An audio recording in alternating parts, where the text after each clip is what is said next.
dito ng mga limos. Kasama nga ating kanon ng katedral na si Monsignor Renato Silvestre.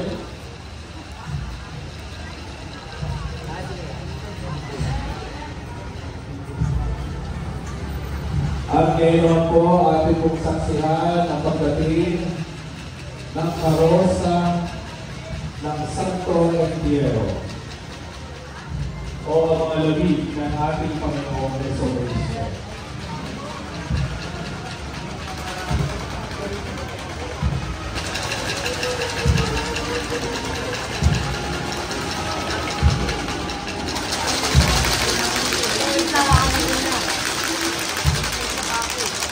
Ang karosa po ng Santo Entierro ay makatungkol sa ating simbahan. Ating sayin na pagdating ng mga Dolorosa upang simulan ang ritual ng pagpapalibig. Kaya po ay mga pumasok sa loob ng simbahan at saksihan ang ritual ng pagpapalibig.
Sa yugtong ito ay saksihan po natin ang pagbababa sa imahe ng Santo Entierro.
Magsilod po tayong lahat sa pagpasok ng Santo Evangelio. Lahat po tayo ay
Señor, misericordia, Señor.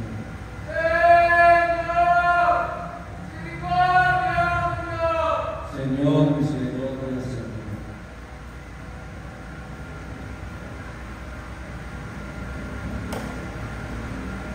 Sa pangalan ng Ama, ng Anak at ng Espiritu Santo. Amen. Ito ang gabi ng kadiliman.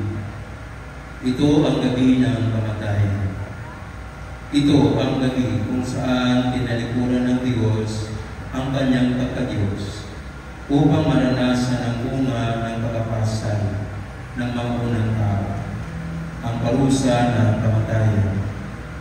Bagamat hindi siya nagkasala, ang ating Panginoong Jesucristo ay nag-alay ng kanyang buhay sa krus para sa kaligtasan ng tanan. Ito'y isang pagmamalas ng dakilang pagmamahal ni Jesus upang maranasan natin lahat ang tunay at lubos na buhay sa pamamagitan ng kanyang pagkamatay. Sa pagkatanod natin sa patay na katawan ni Kristo Jesus, idalangin natin na masamahan niya tayo sa ating paglalakbay sa buhay mula sa takip-silig ng pagkakasala at dilim ng kamatayan tungo sa bukang liwayway ng biyaya at liwanag ng buhay na walang hanggan. Ang Panginoon ay nasa iyo At nasa iyo. ay manalangin. O Panginoong Jesus, pinagninilayan namin ngayon ang iyong pagpana. Ikaw na tinulungan ng mga piling alaga sa hardin ng Getsemani, habang ikaw ay nananalangin sa Ama, na ilayo sa iyo ang alis ng paghihirap. Ikaw na pinagkanulo ng iyong alagad na si Judas Iscariote sa halagang 30 pirasong pila. Sa kabila ng iyon, lubos na pagtitiwala sa Kanya. Ikaw na itinatwa ni Simon Pedro ng 3 beses sa kabila ng pagkakahiran mo sa Kanya bilang pinuno ng mga apostoles. Ikaw na pinagsigawan na ipako siya sa krus, na ilang araw lamang ay pinagsisigawan ng bayan ng Jerusalem, na Hosana sa anak ni David.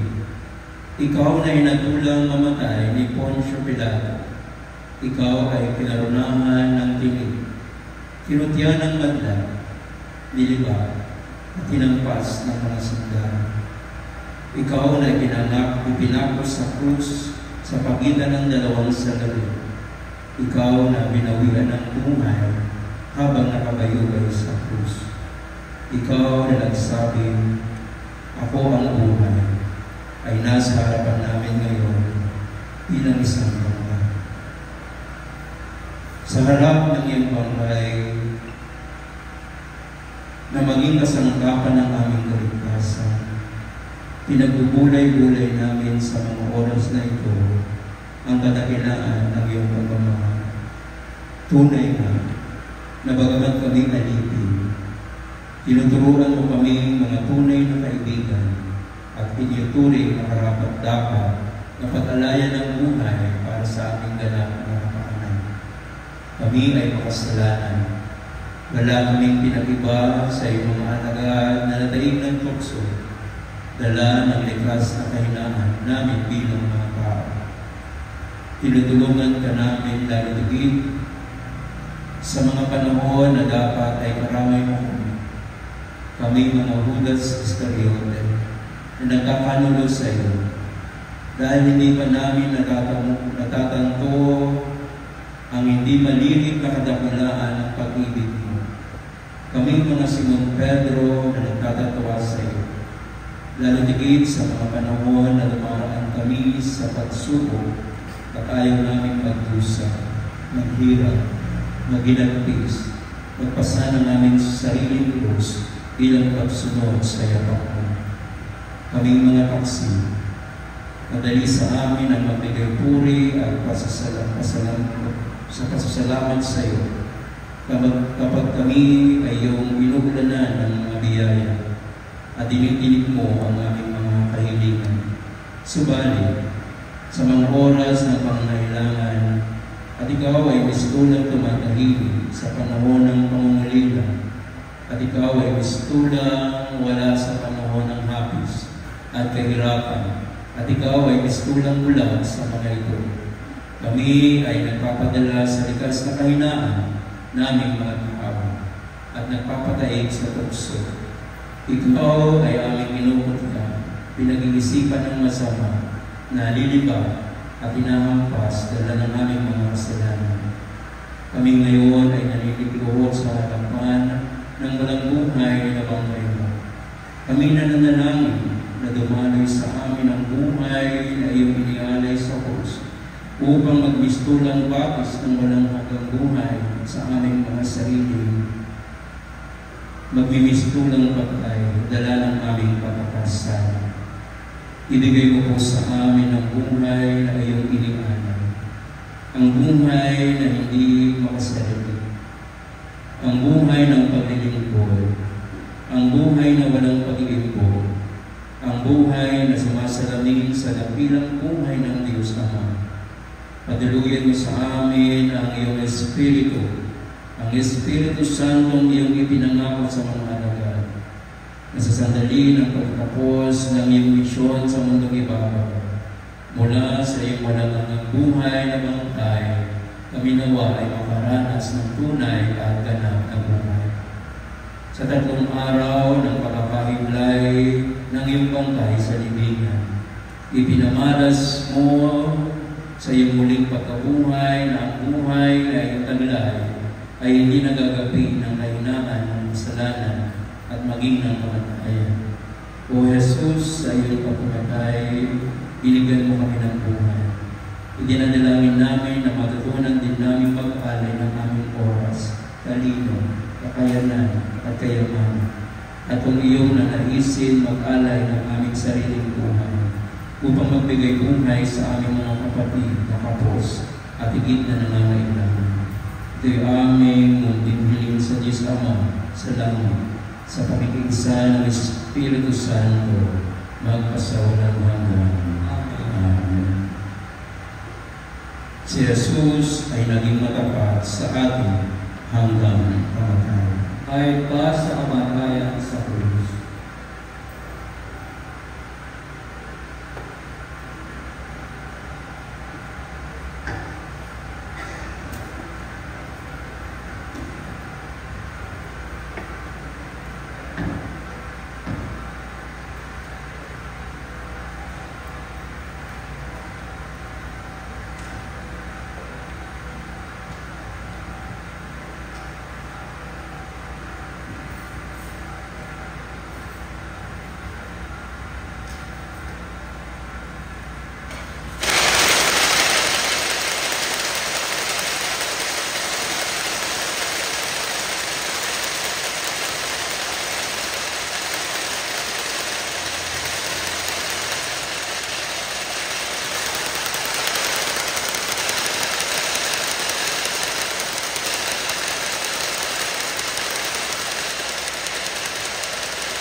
Tayo po ang lahat at sa iyo po